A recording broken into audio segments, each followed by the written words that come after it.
भर्ती में हजारों परिवारों के लिए योगी सरकार ने उठाया बड़ा कदम। नौकरी कर रहे शिक्षकों को बचाने के लिए सुप्रीम कोर्ट में रखा अपना पक्ष। अब दूर होगा नौकरी जाने का डर। जो पहले से शिक्षक हैं, उनकी नौकरी भी रहे और जो योग्य अभ्यर्थी इंतजार कर रहे हैं, उन्हें भी मौका मिले। इसी रास्ते के साथ कोर्ट पहुंची योगी सरकार। हजारों लोगों को कैसे मिलेगा फायदा? किसी ने नौकरी पाने के लिए सालों मेहनत की, किसी ने नौकरी मिलने के बाद स्कूल में बच्चों का भविष्य संवारने में अपनी जिंदगी लगा दी। लेकिन एक कानूनी विवाद ने हजारों शिक्षकों और अभ्यर्थियों को ऐसी चिंता में डाल दिया है जिसका जवाब लंबे समय से अदालत में तलाशा जा रहा है। लेकिन अब यूपी की चर्चित 69,000 शिक्षक भर्ती में योगी सरकार ने सुप्रीम कोर्ट पहुंचकर ऐसा रास्ता सामने रखा है जिसने दोनों तरफ उम्मीद दिखाई दे रही है। अब देखिए, एक तरफ वो हजारों शिक्षक हैं जो पहले से नौकरी कर रहे हैं और जिन्हें अपनी नौकरी जाने का डर सता रहा था, तो दूसरी तरफ वो अभ्यर्थी है जो मेरिट और आरक्षण के सवाल को लेकर लंबे समय से अपने हक की लड़ाई लड़ रहे हैं।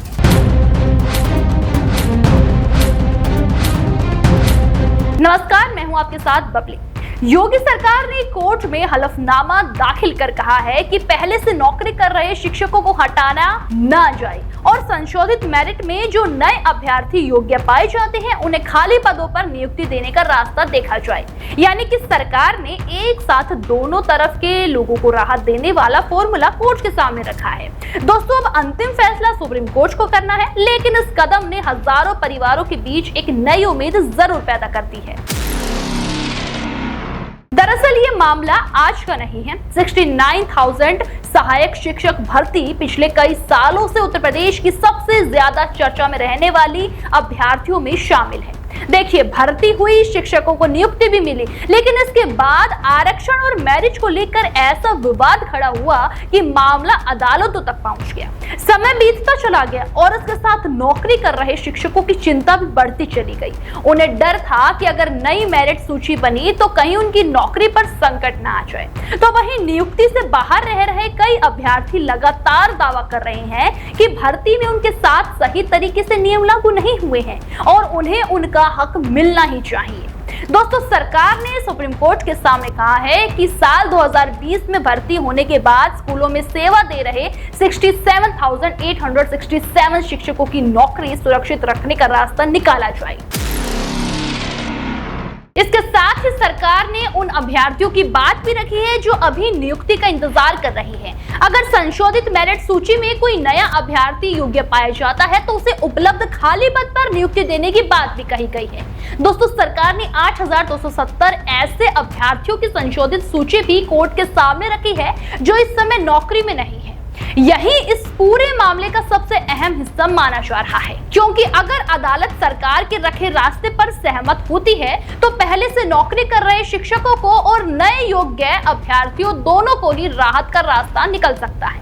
लेकिन आखिर एक भर्ती को लेकर इतने साल तक मामला क्यों चलता रहा? इसके लिए दिसंबर 2018 में जाना होगा।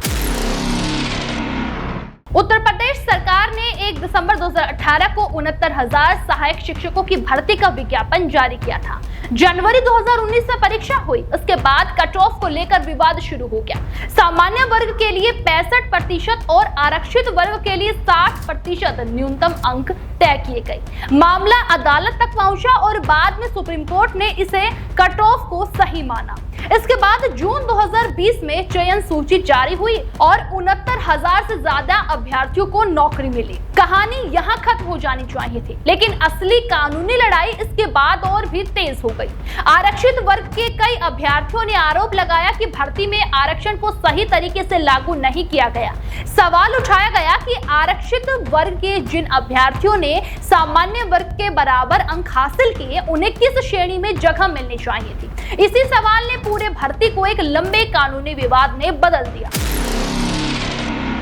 साल 2023 में हाई कोर्ट की सिंगल बेंच से फैसला आया। फिर 2024 में डिवीजन बेंच ने नई मेरिट सूची तैयार करने का आदेश दिया और फिर उसके बाद मामला पहुंचा सुप्रीम कोर्ट। नई मेरिट की बात सामने आते ही सबसे ज्यादा चिंता उन शिक्षकों को हुई जो कई सालों से नौकरी कर रहे हैं। उनके सामने सीधा सवाल था कि अगर नई सूची में उनका स्थान बदल गया तो क्या उनकी नौकरी चली जाएगी। दूसरी तरफ उन अभ्यर्थियों की उम्मीदें बढ़ गई जो लंबे समय से नई मैरिज की मांग कर रहे थे। यानी मामला ऐसा हो गया जिसमें एक तरफ हजारों लोगों की चल रही नौकरी थी तो दूसरी तरफ हजारों अभ्यर्थियों के हक का सवाल। दोस्तों, अब योगी सरकार ने इसी मुश्किल को सुलझाने के लिए कोर्ट के सामने रास्ता रखा है। सरकार का कहना है कि अदालत के आदेश और नियमों का पालन हो, लेकिन पहले से नौकरी कर रहे शिक्षकों को हटाने की नौबत न आए। इसके साथ ही अगर संशोधित मैरिज में दूसरे योग्य उम्मीदवार सामने आते हैं तो उनके लिए खाली पदों का इस्तेमाल किया जाए। और इस पूरे मामले में यही बात हजारों शिक्षकों के लिए सबसे बड़ी राहत की उम्मीद बनकर सामने आई है, क्योंकि लंबे समय से उनके मन में सवाल था कि आखिर उनकी नौकरी का क्या होगा। सरकार ने अब सुप्रीम कोर्ट में साफ तौर पर मौजूदा शिक्षकों को न हटाने का पक्ष रखा है। दोस्तों, दूसरी तरफ नियुक्ति का इंतजार कर रहे अभ्यर्थियों के लिए भी दरवाजा पूरी तरह से बंद नहीं हुआ है। आपको बता दें, अब अदालत तय करेगी कि आगे क्या व्यवस्था लागू होगी और इसलिए नौकरी पक्की होने या फिर नई नियुक्ति मिलने का अंतिम फैसला सुप्रीम कोर्ट के आदेश के बाद ही साफ होगा। लेकिन फिलहाल 69,000 शिक्षक भर्ती की कहानी एक नए मोड़ पर जरूर पहुंच गई है। सालों से नौकरी बचाने की चिंता में बैठे शिक्षक हो या फिर नियुक्ति का इंतजार कर रहे अभ्यर्थी हो, दोनों की नजर अब सुप्रीम कोर्ट पर ही है।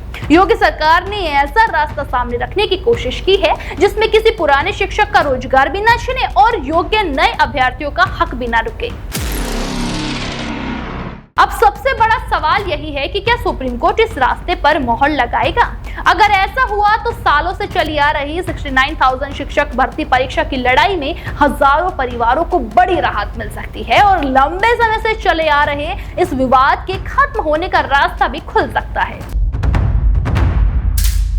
देश दुनिया की हर बड़ी, सटीक और भरोसेमंद खबर देखने के लिए अभी विजिट करें हमारे वेबसाइट nowuttarpradesh.com और nownoida.com पर, क्योंकि यहाँ आपको सिर्फ सुर्खियां नहीं बल्कि पूरी जानकारी मिलेगी।